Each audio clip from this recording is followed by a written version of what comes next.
Hello everyone, and welcome to the December 2018 update of the Power BI desktop. As always, we have lots of exciting features to walk you through today, and we're going to start with the reporting features. First on our list is a feature that PowerPoint has had forever, basically, and a lot of people have been asking for us to integrate it into the Power BI desktop as well, which is Smart Guides. So this is, whenever you're adjusting things in PowerPoint and you have those little red lines that pop up to help you align things with other objects on the page. Same principle. We have now integrated that functionality right into Power BI reports. So if I go over to my report, and I start just resizing something, you'll see these lines popping up. I can align things with all of the different objects on my canvas, and it's not just when I resize. If I move stuff around, the red lines show up as well. And not only do they show up, but as I move stuff, it also will snap nice and easy to those red lines as well. So this is a really useful feature to use whenever you are creating your reports and wanting to make sure that everything is nice and aligned perfectly and looks just really good. It also makes just report building a lot easier and more user-friendly. Next up, we have a ton of new updates for our ArcGIS maps for Power BI. We have some of the updates are going to be for the free version, and then we'll also talk about some of the updates to our Plus version as well. The selection tools are no longer along the side of the visual, and instead, whenever you hover your mouse over the top left here, then they start showing up and allow you to be able to interact with them. So it's just a little bit of a cleaner UI. There's also a new Find Similar tool in this toolbar. So if I pick the option that says Find Similar, I'll be able to do things like know if there are any other places in my data that's like the locations I'm selecting. So this is going to be helpful for things like if, say, you have a few stores that are being successful with a new strategy, and you'd like to see if you have any other locations where this strategy might also work as well. So to start using this feature, the first thing you have to do is pick out what data you want this analysis to be run on top of. So you'll see if you go back to the field list in well here, there's a new bucket called Find Similar. And what you'll do is you'll drag in any of the fields that you want us to run and determine what other stores are going to be similar to the ones in your selection based off of these fields you drop in this bucket.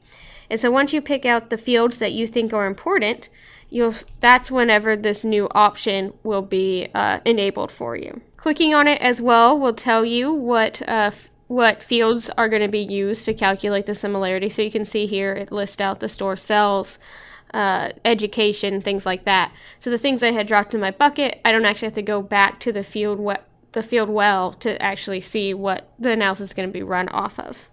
And so what I can do now that I selected it is I can actually go and select my points. So for example, I want to, let's say, go with some of the points in the Pacific Northwest.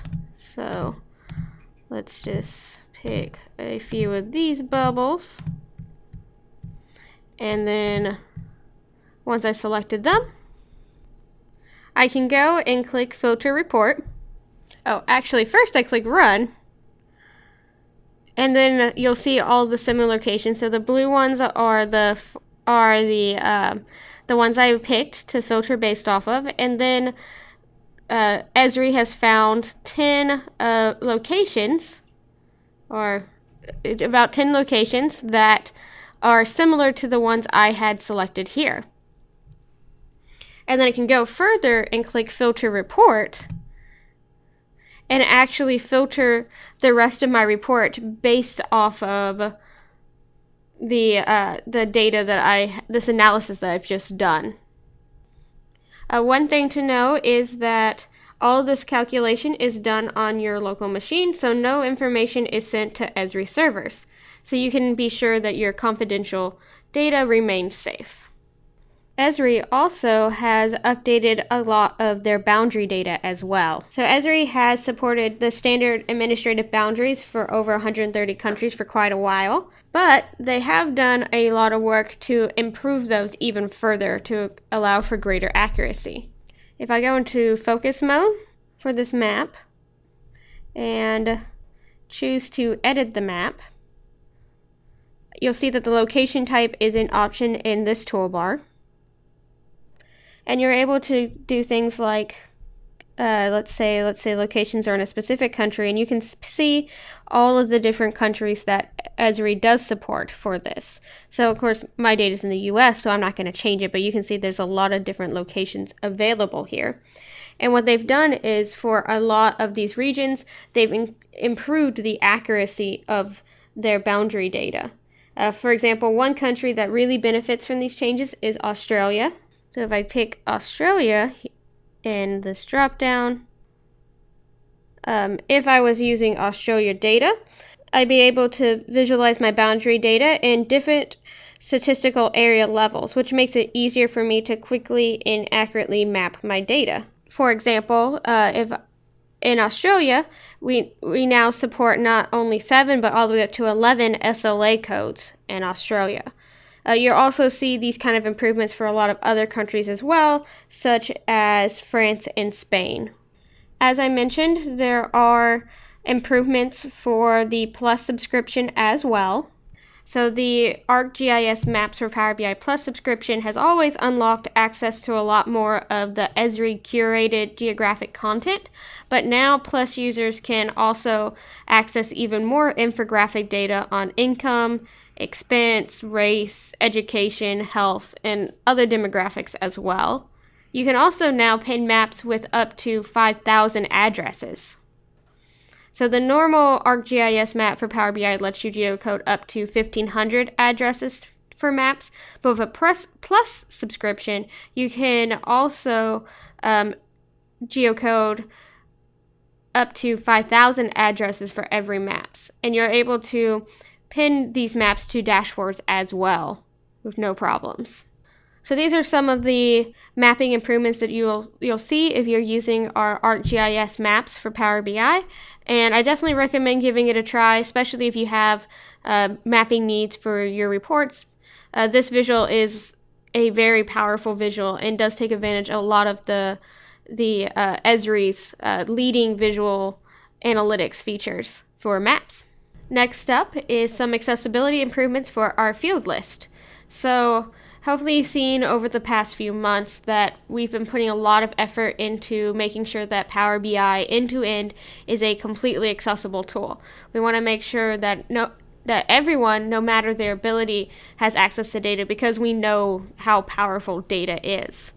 And so with this month's updates, you now can, whenever you put focus into the field list and start moving your focus around with tabbing in the keyboard, you're able to actually navigate the field list. And if you can expand things, you can add them to your report. You can, the screen readers all work really well with the field list pane as well. It has complete support for keyboard navigation.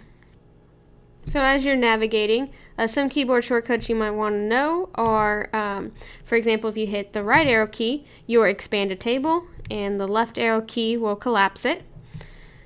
When you're tabbing around, you can hit the space to select a field, and then of course jump to the ribbon using the Alt key to do all of the modeling operations on it. You can also open the context menu from here. If you have a context key actually on your keyboard, that will of course work. The other option is to press Alt-Shift-F10, and that will open up the menu as well for you to be able to navigate. And if you do want to be able to actually just check the box and let Power BI do its thing to create a visual by default or place it into the field well, all you have to do is pick the option that says check. Pretty obvious. With a keyboard, select it and it will actually check it. In my case, it added it to this chart that I had selected already. Two other keyboard shortcuts you might want to know are that Alt-Shift-1 will collapse all tables and Alt-Shift-9 will expand all tables as well. Opening up the context menu again as well. In addition to the check option, if you go all the way down to the bottom, you'll see that there are some new options as well. There's an option to add the field to the filters pane, and if you click that, you'll also be able to pick specifically which of the buckets, the visual, the page, or the report level. And you can also add it to the drill through bucket as well. So with all of these changes, you'll be able to completely navigate with a screen reader and or your keyboard the field list, and you'll be able to add anything you want to the field well. And so basically you have full authoring capabilities for your Power BI report. Another accessibility related feature this month is that you can now control the focus order for all the objects on your page, and also choose for things to be skipped in the focus order. By default, Power BI, when a user is using a keyboard to navigate your report, when they're hitting tab to move across the visuals, the default order is the creation order of your visuals, and that's the order that the tab is going to go. And sometimes that can be, especially if, and most people when they're first creating reports, they're not very organized, they're just kind of putting stuff on the page. That can result into a lot of jumping around of the focus order. And we want to make sure that we enable you, if you are creating reports that you want to make sure are accessible, to set the focus order that makes the most sense for your report layout. And that's going to be really hard for us to tell, but as the author, you know what's going to be best for your report. So we have a new pane that lets you actually set the tab order. So if I go back to my report and I go and open the selection pane, which you hopefully all know and love already, you'll see that there's now a toggle at the top. So the default's the layout order, which is what you are used to, being able to see all the different things on your report, show and hide them, rearrange the layering, so the Z order of the objects. But we also now have this new option called tab order. And when you click on it, it will actually show with a number on the side all the different things on your report and what the current order of them is. So you can see the first thing is the header, and then another piece of the header, the text.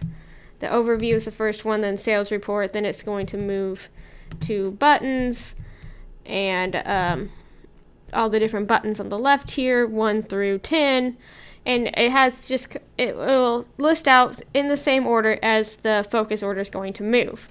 And if you want to change up the focus order, all you have to do is drag and drop. So for example, if I wanted the cards to go before the left navigation, I could easily just drag them up and move them all up one by one.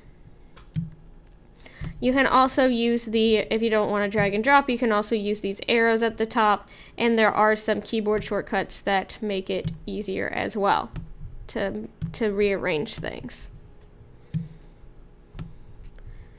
Another nice feature of this pane is the ability to actually skip things. So you'll see I've already done this for some of my stuff on my canvas. By default, everything is going to be in the focus order. But there are a lot of people who spend, including in this report, time putting things that are more decorative into the report and not something that's going to actually be useful for someone trying to consume it and get the data. It's just supposed to make it look pretty. So for example, this dividing line right here, that doesn't provide any extra information to someone consuming the report. It just makes it look a little nicer. So you can see here, because of this the symbol right here, you know that this element has been excluded from the focus order. And to do that, all you have to do is, let's say, I wouldn't advise this, but let's just say you want to skip the matrix in the focus order. All you have to do is hover over the number. The icon will start showing up. You click it, and now it's no longer in the focus order. And to put it back, all you have to do is click on it again, and it will put it back at the bottom of the focus order for you to then rearrange and figure out where the best place it is to go. So this will allow you to really, especially we've already heard requests for this feature from a lot of people who are choosing to embed their report, especially in public portals or in apps that they're trying to make themselves accessible. It's really important to be able to make sure that the focus order is logic logical for your reports. The next feature on our list came actually directly from the community.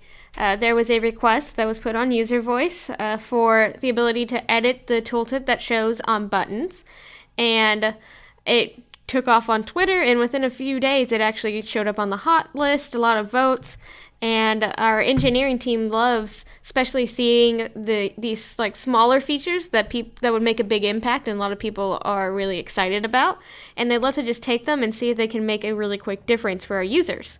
And so that's what happened here. They saw this new idea that was actually pretty simple to implement, and they just took off with it and added it into the product right away. So we now have the ability to edit the tooltips on your buttons. So if I go over to my report, you'll see that I actually have a button down here, the Q&A button, and under the formatting pane for it, in the action card, I can now have this option for the tooltip, and you'll have it both for Q&A and for bookmarks. You're able to adjust the tooltip through this box. So you can just type anything you want in here. So in my case, I typed in ask a question about the data, and then whenever someone hovers over the button, that tooltip shows up. Easy as that. It's a really small, quick feature that we picked up and did, like I said, based off of community interest. And hopefully it just adds a little nice touch to your reports that you're building out. Last up in the reporting section is just a really small update that happened for our visual interactions, which is that we've updated how the icons actually look.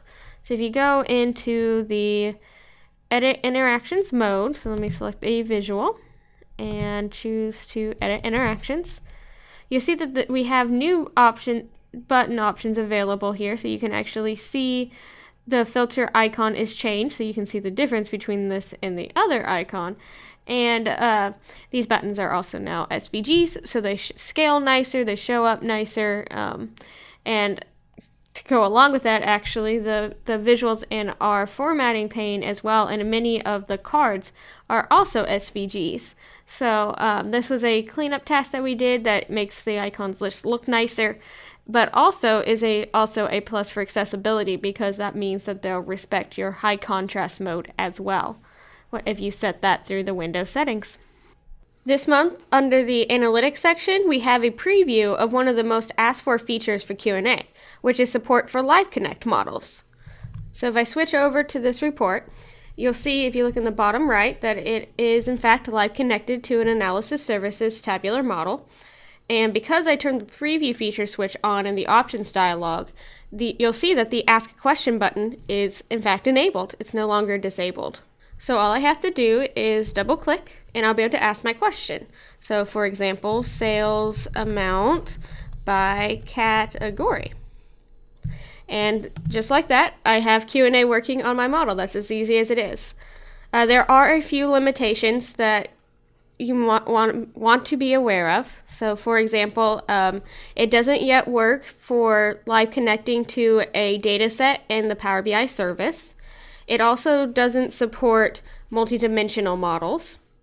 And lastly, it does have to be a somewhat new version of analysis services model that you're connecting to. It can't be older than SQL 2016 RTM version 13.0.1601.5, or it can't be a model with a compatibility level of less than 1103. So assuming you have a relatively newish model to connect to, make sure to try out this feature while it's in the preview and let us know what you think and if there's any other changes you would like to see. First on our list from modeling is a couple of updates to our DAX formula bar. We want to make it even easier for you to be able to edit your DAX and be productive when modeling. And so you'll see when I switch over a couple of useful updates related to the formula bar.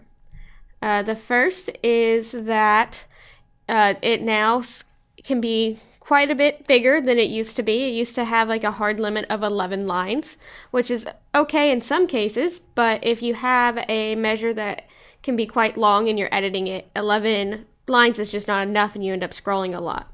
So if I click on a measure that's quite large, like say the spark line, you'll see that this measure, it's very long, it still has a scroll bar, but the formula bar, it goes almost to the bottom of my screen. And it has, you can see here it's about 40 lines long. And I mean, it still scrolls, but I can actually read the majority of my measure at one time, which is really nice and useful. Another feature we added to the formula bar this month is the ability to actually zoom on it as well. This is useful for a couple of different reasons, like if the default font size is a little bit too small for you and you want to make it a little bit bigger to read. Or if, say, you're giving a presentation and presenting some decks and you want the people at the back of the room to actually be able to read what you're typing, this is also really useful for that as well. So to zoom, all you have to do is hold down the Control key, and then you can either use the plus and minus keys, or you can use your scroll wheel on your mouse as well to do the zooming. And you can make it smaller or bigger. And it can get quite large if you really need it to, again, if you're back of the room, people need to be able to see it. So this is, again, another usability feature that just makes your life when using the formula bar a little bit easier. The second feature on our list is another accessibility feature, which is just actual support for accessibility related stuff in our data view. Up until this point, you could do the modeling stuff through the ribbon and in the report view, but if you actually wanted to go into the data view and navigate your data with a screen reader or a keyboard, we just didn't support that. So now, if I go over to the data view, collapse this, and I have, of course, this is the normal field list, so it has the same accessibility support we've had for the field list. But if I jump over my focus to the table itself, you'll see that the row that I'm currently focused on is highlighted, and I can actually navigate it with a keyboard. So I can go to any individual cell or select the whole column all through the keyboard itself. And if I had a screen reader running right now, it would also be reading out all this useful information, like the actual value of the cell. It would also read out what if you're on an individual cell, it would tell you what the header is, what row you're on. It will tell you whenever you're on a header how many, the same information that shows at the very bottom, so how many rows there are, how many distinct values, things that are useful whenever you are trying to consume the data of your model with a screen reader. So at this point, with this effort that we did, you can also, of course, reach all the different menus as well from the headers. And with all of this work, we should have full capabilities using a screen reader or any assistive technology that anyone else would have whenever they're in the data view. The new custom visual this month is an interactive directed flow graph. This graph helps users do basic process mining to better understand the flow of their event data. Now let's take a look at the demo report so you can understand how to use this visual. So here on the samples report, you'll notice that there's 2 requirements for this custom visual. The first is that you'll need to install Microsoft R packages as a prerequisite. You'll also need to ensure that your data is event log data. When building this visual, there are 3 mandatory fields. You're first going to need a case ID, which is a numeric, and then you'll need an activity field, which is usually the event name, and finally you'll need a timestamp. You want to make sure that all of these fields are not summarized, so make sure Don't Summarize is selected. Additionally, you'll notice that there are 2 other options here for path and activity threshold. This indicates essentially control for the number of paths you'd like to see or the number of activities you'd like to see. The recommendation here is that if you're using Power BI's desktop, you can then add what-if parameters to control these with on-page slicers.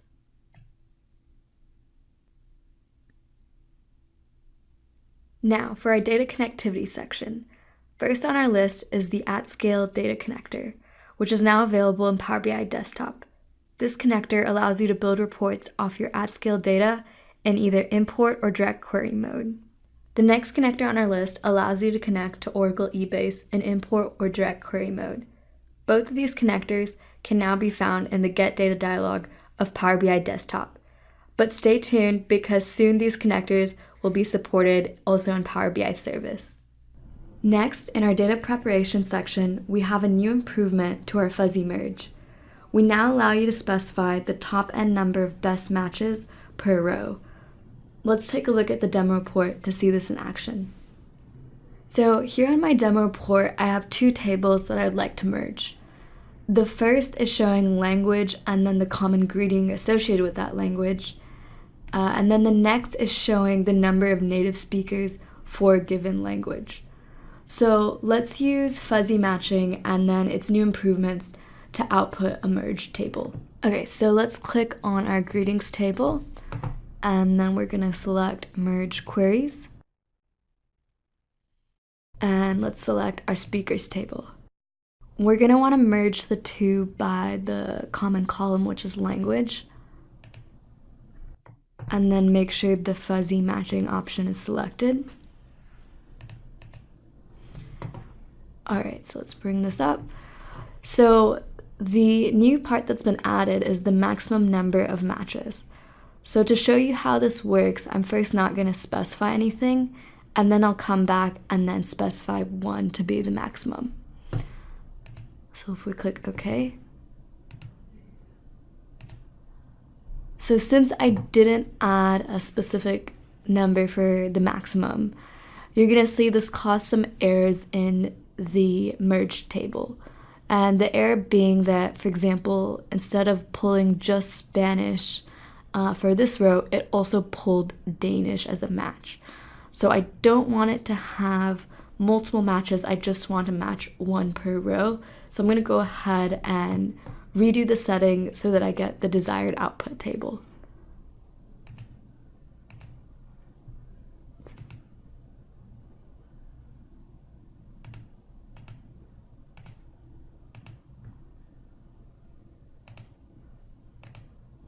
So now here, I'm gonna go ahead and put 1.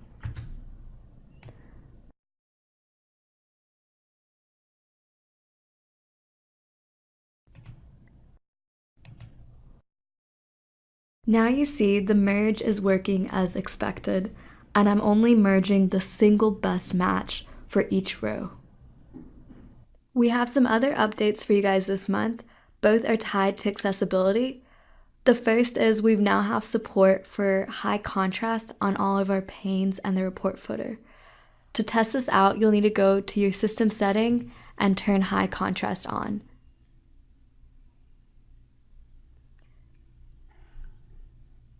Now, our last update for you guys this month is that we've updated the keyboard shortcuts dialog. To open this dialog in Power BI, hit Shift ? And you'll see that we've added even more shortcuts. These include commands across the product, pane navigation commands, and on visual and on slicer commands. So that's it for a December release of Desktop. I encourage everyone to go ahead and try out these great new features and let us know what you think. We'd love to hear from you and we always appreciate your feedback. Thank you for watching.